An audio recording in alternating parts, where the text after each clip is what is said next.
بسم الله الرحمن الرحيم اليوم أكملت لكم دينكم وأتممت عليكم نعمتي ورضيت لكم الإسلام دينا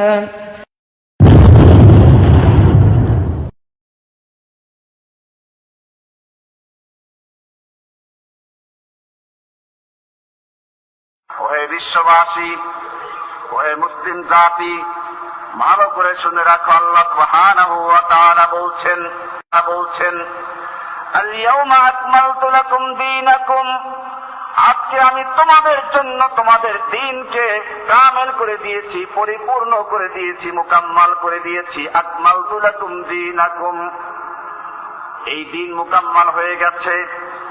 এই দিনের মধ্যে আর কিছু ঢুকাবার কোনো সুযোগ নেই।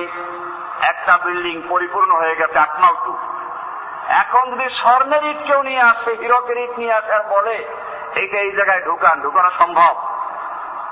আপনি বলবেন যে আমি আমার মসজিদের কাজ আকমালতু, মুকাম্মাল করে ফেলেছি। লোকটা বারবার পিয়াপিরি করছে।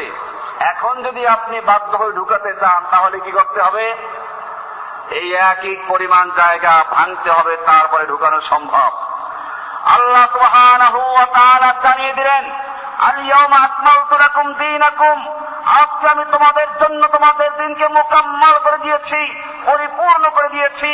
কিয়ামত পর্যন্ত এই দ্বীনের মধ্যে আর নতুন কিছু ঢুকাবার সুযোগ নেই।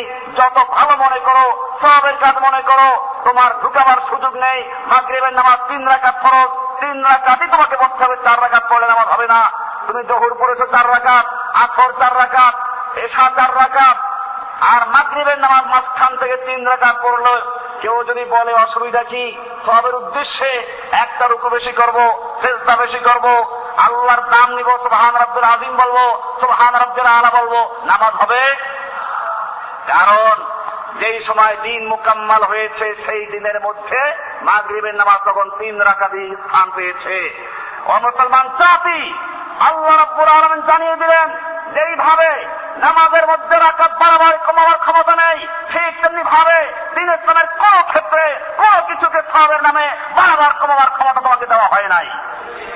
সুতরাং মৃত্যুর পরে 3 দিনা মিলাদ, কোরআন খতম, 40 খতম, মৃত্যু বার্ষিকী খতম, এই সবগুলো আল্লাহ রাব্বুল আলামিন সেই দিনের মধ্যে দেন নাই, কোরআনের নাই, হাদিসের নাই। যারা এইগুলোকে সওয়াবের জন্য যুক্ত করেছে, যারা মুদ্রার নামে কোরআন খতম করে পয়সা খায়, শকুনের মতো মুদ্রা খায়, সেই লোকগুলো আল্লাহ দিনের মধ্যে বেদাত ঢুকিয়েছে। সওয়াবের উদ্দেশ্যে 3 দিনা মিলাদ খায়, কায়দা মতো খায়, খেয়ে খেয়ে পেট ভুঁড়ি বাড়ায়। মুসলমান কি খাও? পায়খানা খাও, পেশাব খাও, মদ খাও। একটা সুদখোর সুদ খায়, সে মনে করে হারাম খায়। আর একটা মৌলবী মুদ্রার নামে কোরআন খতম করে হারাম পয়সা খায়, সবের 2টা কাজ করে। একটা কোরআনকে বিক্রি করে খায়। মদ খাওয়ার চেয়েও হারাম, সুদ খাওয়ার চেয়েও হারাম, ঘুষ খাওয়ার চেয়েও হারাম। কারণ ওরা হারাম খায়, একটা হারাম কাজ করে, ওরা সবের পরে কাজ মনে করে খায় না।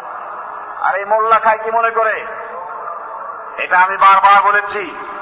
একটা নাপিত যখন শুনে তার এলাকায় একটা শিশু সন্তান জন্ম হয়েছে, খুশি হয়। একটা নতুন মাথা কামালে পরে কিছু বেশি পয়সা পাওয়া যাবে। একটা নাপিত খুশি হয় শিশু জন্ম হলে। একজন মোল্লা খুশি হয় যখন শোনে তার এলাকায় কোন লোক মরে গেছে। মাইকে যখন ঘোষণা হয় শোক সংবাদ, মোল্লা খুশি হয়, এখনই খতম করার জন্য দাওয়াত আসবে, 3 দিন পরে খাওয়ান আসবে, 40 খাওয়ান খাওয়া যাবে, মৃত্যুবাসীর খাওয়ান খাওয়া যাবে। এই জন্য সে খুশি হয়ে নাচতে থাকে। অনেকে মনে করে এই দালালদের পক্ষে যে সওয়াবের কাজ মনে করে খায়। অসুবিধা কি? অসুবিধা কি? আল্লাহর নবী এই কাজ করেন নাই। আল্লাহর নবী যেটা বলেছেন সেটা করো। মৃত্যুর পরে সন্তান নেক আমল করে দোয়া করে, সে দোয়া কবুল হয়। মৃত্যুর পরে মৃত ব্যক্তির সম্পদ বন্টন করার স্ত্রীকে দিয়ে দাও, সেগুলোর খবর নাই। এই জন্য আল্লাহ সুবহানাহু ওয়া তাআলা বললেন আল-ইয়াওমা আকমালতু লাকুম দীনাকুম, আজকে আমি তোমাদের জন্য তোমাদের দ্বীনকে মুকাম্মাল করে দিয়েছি। ওয়া আতমামতু আলাইকুম নি'মাতি, আমি আমার নিয়ামতকে তোমাদের উপরে পরিপূর্ণ করে দিয়েছি। এই নিয়ামত মানে ওহী। নিয়ামত মানে কি? ওয়া আতমামতু আলাইকুম নি'মাতি, আমি আমার নিয়ামতকে তোমাদের উপরে পরিপূর্ণ করে দিয়েছি, ওহীর ধারাকে বন্ধ করে দিয়েছি।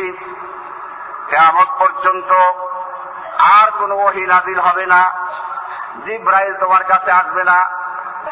ওয়া আতমামতু আলাইকুম নিয়ামতি, আমি আমার নিয়ামতকে তোমাদের উপরে সমাপ্ত করে দিয়েছি। কিয়ামত পর্যন্ত কোন ব্যক্তির কাছে জিবরাইল ফেরেশতা যাবে না, ওহী নিয়ে যাবে না। যদি কোনো ব্যক্তি ওহী দাবি করে, সেই ব্যক্তি ভণ্ড হতে পারে, শয়তান হতে পারে, পীর হতে পারে না, আল্লাহর ওলি হতে পারে না। ওয়া আতমামতু আলাইকুম নিয়ামতি ওয়া রাদিতু লাকুমুল ইসলাম দীনা, এবং কিয়ামত পর্যন্তর জন্য তোমাদের দ্বীন হিসাবে, জীবন ব্যবস্থা হিসাবে ইসলাম কি